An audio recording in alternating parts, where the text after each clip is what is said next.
नमस्कार प्रेक्षकांनो, लपंडाव या मालिकेच्या आजच्या भागामध्ये आपण पाहणार आहोत की इथे तेजस्विनीच्या घरात म्हणजेच सरकारांसमोर सर्वजण गौतम व पुरुषोत्तम भांडत असतात. तेव्हा सरकार खूप मोठ्याने ओरडते. बास, ती म्हणते, हे माझं घर आहे, या घरात फक्त माझं चालणार आणि ज्यांना ते मान्य नसेल ना त्यांनी इथून चालतं व्हायचं. त्यांचं ते बोलणं ऐकून सर्वजण खूप घाबरतात. सर्वजण खाली मान घालतात. सखी पण खूप घाबरते. मग तेजस्विनी म्हणते, सत्तेचं म्हणत असाल तर सांगते. समोरचा त्या लायकीचा आहे म्हणून सत्ता त्याच्या हातात आहे. तिचं ते बोलणं ऐकून सखी खूप घाबरते. मग तेजस्विनी एकदम गोड बोलायचं नाटक करते व म्हणते, सखी बेटा, पेपर्सवर सह्या कर म्हणजे आपल्याला तुझा बर्थडे सेलिब्रेट करता येईल. मग सखी घाबरतच, हो आई, हो हो म्हणत पेपर्सवर सह्या करते. सखी सह्या करत असताना तेजस्विनी तिच्याकडे पाहत असते व मनात म्हणत असते की या मूर्ख मुलीच्या एका सहीमुळे इतकी वर्ष मला जे हवं होतं ते मी आता मिळवणार आहे. आजपर्यंत या साम्राज्यात फक्त नावाचे सरकार होते मी, पण आता या क्षणापासून हे साम्राज्य माझ्या नावावर झालं आहे. हे सर्व तेजस्विनी तिच्या मनात म्हणत असते. सखी सर्व पेपर्सवर सह्या करते व ते पेपर्स तेजस्विनीकडे देते. तेव्हा तेजस्विनी खूप खुश होते. तेजस्विनी तिथून जाऊ लागते. तेवढ्यात सखी म्हणते, आई, अगं केक. तोपर्यंत तिथे पुरोहित येतात. त्यांना पाहून तेजस्विनीला आश्चर्य वाटतं. तेजस्विनी पुरोहितांना विचारते, आज तुम्ही इथे? मग सखी म्हणते, किती दिवसांनी आलात तुम्ही अंकल? मग पुरोहित म्हणतात, हो, कामाच्या व्यापामुळे जमलंच नाही ना बेटा. By the way, belated happy birthday. सखी हे ऐकून खूप खुश होते. थँक्यू म्हणते. मग विचारते की पण तुम्ही आज कसे आलात अंकल? मग पुरोहित म्हणतात, हो, आज काहीच केलं तरी मला यायचंच होतं. आजची तारीख मी मिस करणारच नव्हतो. मग उर्मिला म्हणते, पण का? मग पुरोहित म्हणतात की कारण सखीचे वडील म्हणजेच राघव कामत सरांच्या मृत्यूपत्राचा एक पेपर आज उघडायचा आहे. ते ऐकून तेजस्विनीला तर धक्काच बसतो. तेजस्विनी म्हणते, राघवच्या मृत्यूपत्रातला अजून एक पेपर?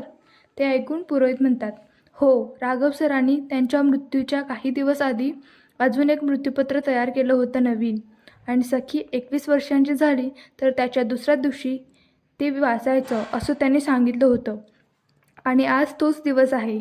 ते ऐकून सर्वांना तर धक्काच बसतो.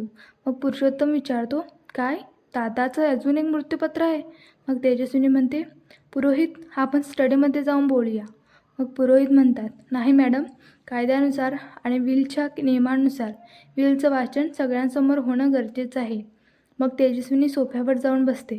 ती खूप चिडलेली असते व ती मनात म्हणत असते,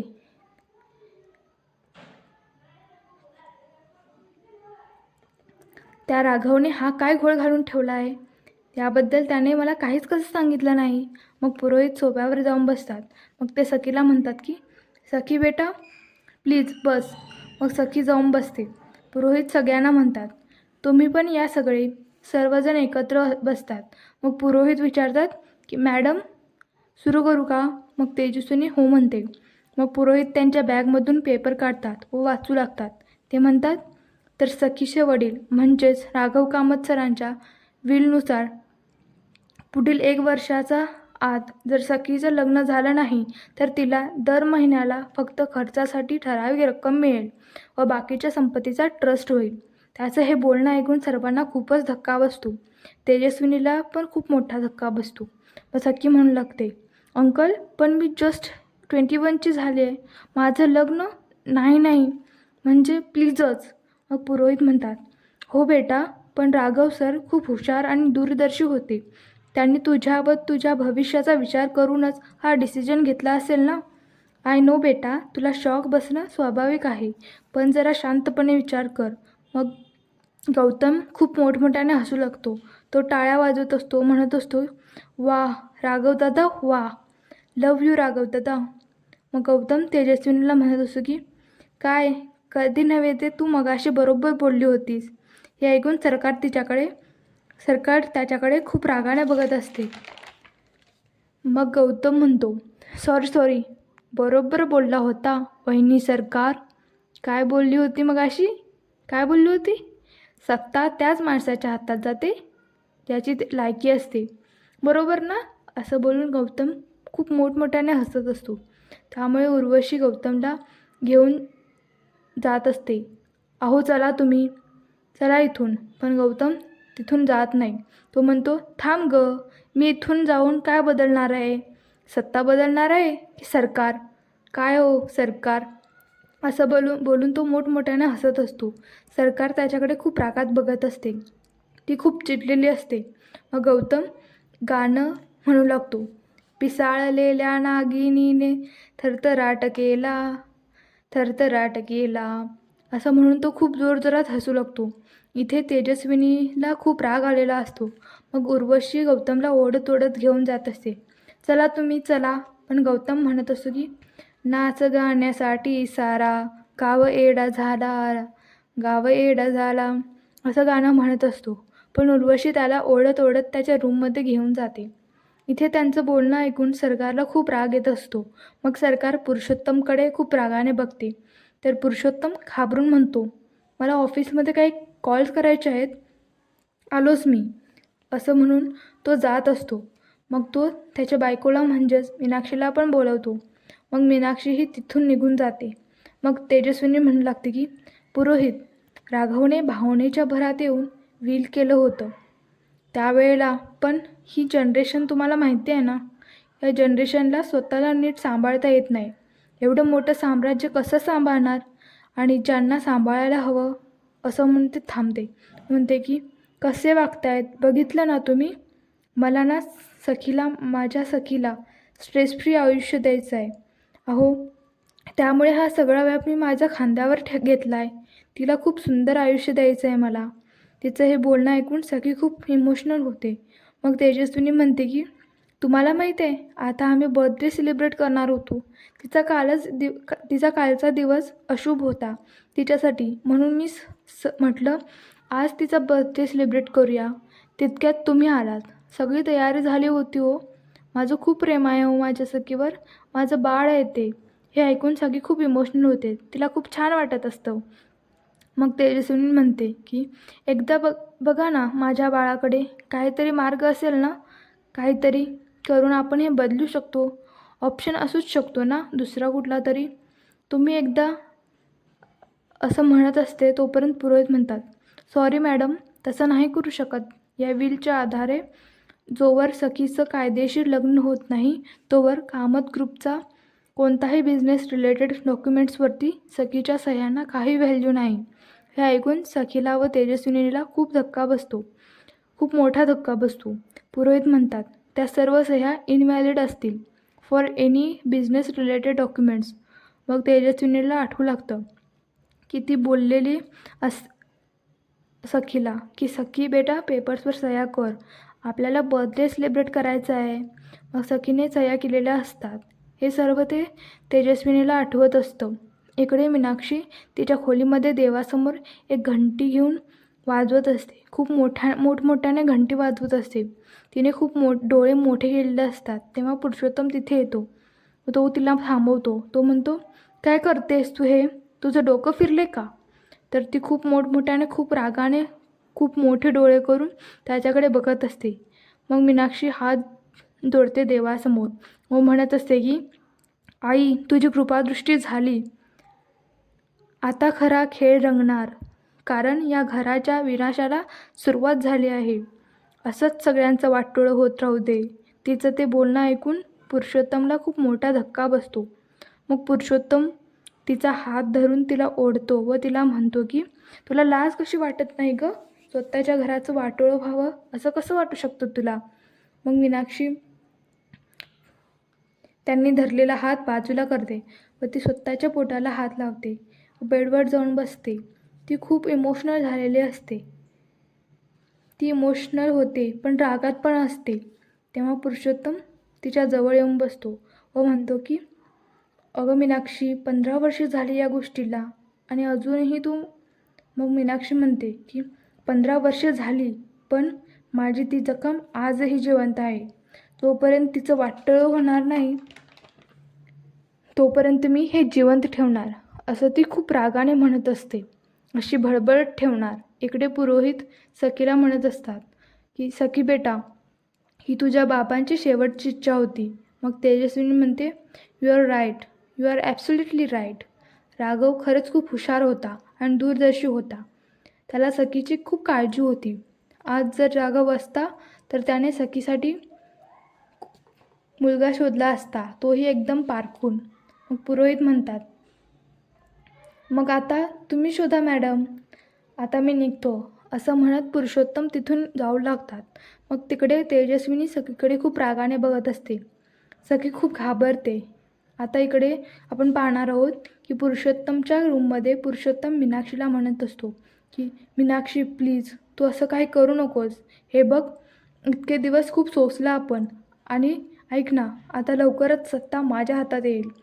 त्याने असं म्हटल्यावर मीनाक्षी त्याच्याकडे बघू लागते. मग पुरुषोत्तम म्हणत असतो, सखी वहिनीसारखी नाही आहे, बावळट आहे ती, तिला तर ना मी असा गुंडाळेन बघ. मग मीनाक्षी टाळ्या वाजू लागते व म्हणत लागते की वा रे गुंडाळे बहादर, पण जमणार आहे का तुम्हाला? मग हसतच म्हणते की आत्तापर्यंत आईची केली, आता मुलीची चाकरी करा. तिचं ते बोलणं ऐकून पुरुषोत्तमला खूप राग येतो. तो उभा राहतो व म्हणतो, मीनाक्षी. मग मीनाक्षी एकदम रागातच उठते व म्हणते, माझ्यावर आवाज चढवायचा नाही हां, मोठा पुरुषार्थ गाजवत आहे ना, तिची हांजी करून. अशी चाकरी करून सत्ता मिळत नसते, सत्ता मिळवावी लागते. पुरुषोत्तम तिला म्हणतो, जास्त बोलतेस हां तू, हे बघ, तुला तो अंडरडॉग प्रकार असतो माहिती आहे का? मग मीनाक्षी म्हणते, मला फक्त डॉग हा प्रकार माहिती आहे, आणि तोही. मग पुरुषोत्तम म्हणतो की जाऊ दे, सोड, तुला नाही कळणार. थोड्याच दिवसात सत्ता आत्ता माझ्या हातात असेल, बघशीलच तू. थोडे दिवस थांब. मग मीनाक्षी हसू लागते. मग एकदमच म्हणू लागते, थोडे दिवस? किती दिवस? मग ती पुरुषोत्तमला त्याचा हात धरते, ओढत ओढत कॅलेंडरपाशी घेऊन जाते. त्या कॅलेंडरवर प्रत्येक तारखेवर नंबर लिहिलेले असतात. ती त्याला दाखवते व म्हणते, बघताय किती दिवस झाले? 5478. हे थोडे दिवस आहेत? कधीपासून तुमचं हेच थोडे दिवस थांब, सत्ता माझी असेल? काय घडलं? तुम्हाला काय वाटलं तेजस्विनी तुम्हाला एवढ्या सहजासहजी सत्ता मिळू देईल? शक्य नाही. एवढी दूधखोरी वाटली तेजस्विनी तुम्हाला? तुम्हीच बघा, तीच मुलगा बघेल ज्यामुळे सत्ता तिच्याच हातात राहील. तिचं ते बोलणं ऐकून पुरुषोत्तमला खूप मोठा धक्काच बसतो. आता इकडे तेजस्विनी जाऊ लागते तर सखी मोठ्यानं म्हणते की पण मी लग्नासाठी रेडी नाही आहे अजून. मग तेजस्विनी म्हणते की आता तुला लग्न करावंच लागेल, ही तुझ्या बाबांची शेवटची इच्छा आहे. मग सखी म्हणते की बाबांची तर अजून एक इच्छा होती ना, की मी पोलीस. मग तेजस्विनी मोठ्यानं ओरडते, बास.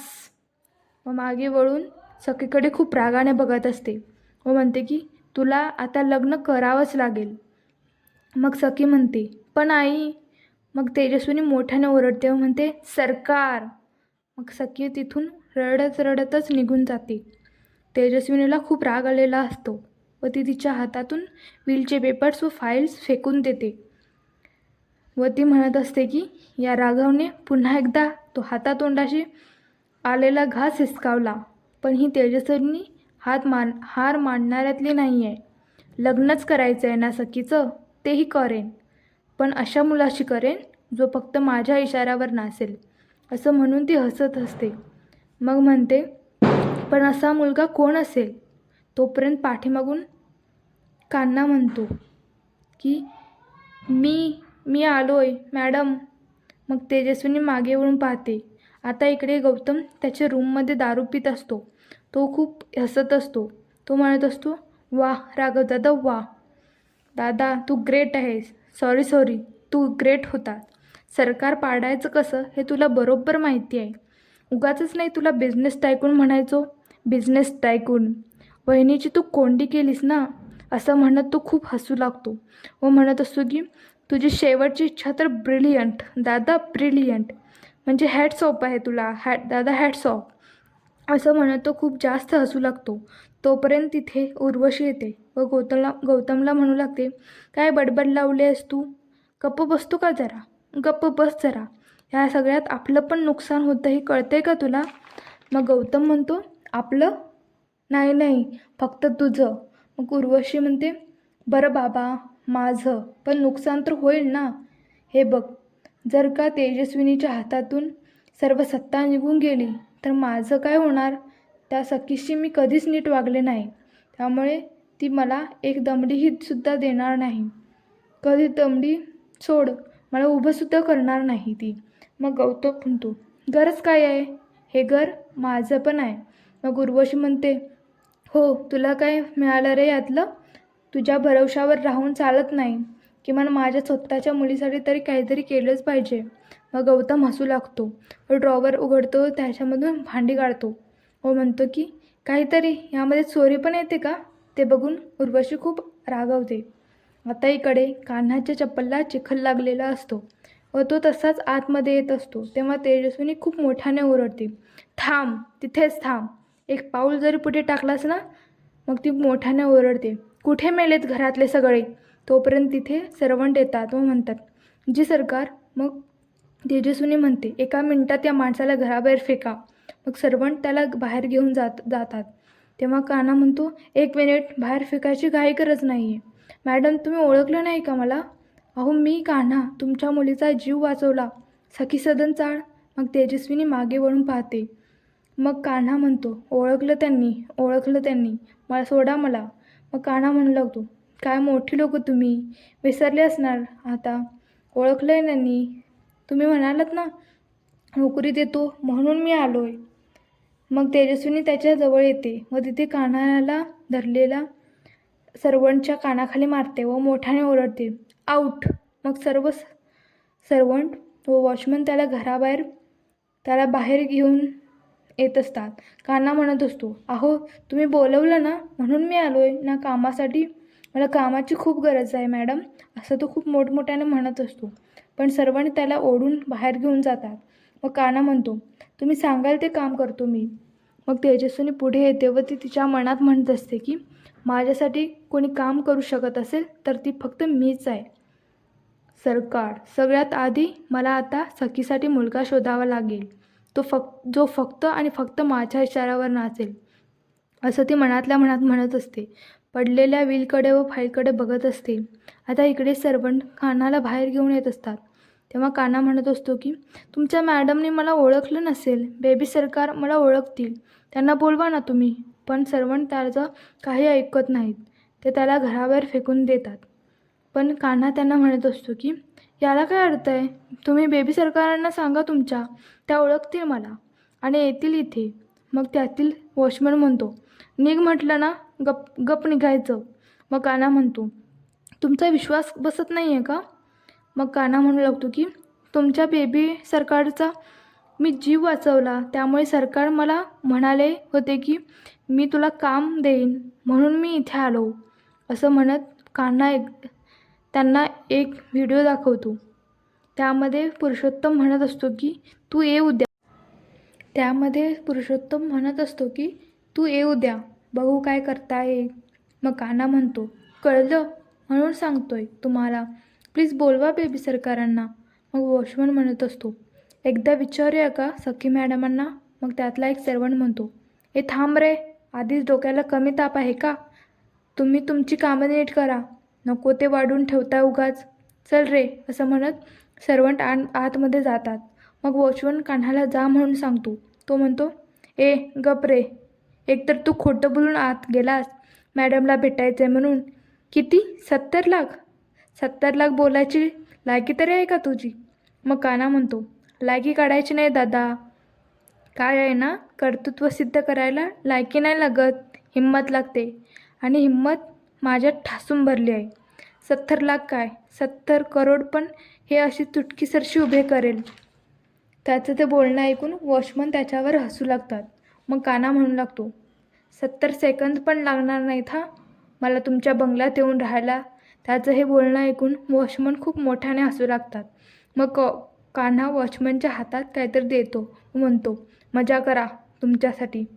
आता इथे सखी तिच्या रूममध्ये असते. ती तिच्या व बाबांच्या फोटोजकडे बघत असते. ती खूप टेन्शनमध्ये असते. तिला पुरोहित अंकल जे जे काही बोललेले असतात ते आठवत असतं. ते म्हणलेले असतात की जर एका वर्षात सखीचं लग्न झालं नाही तर तिला दर महिन्याला खर्चासाठी ठराविक रक्कम मिळेल व बाकीच्या संपत्तीचे ट्रस्ट होईल.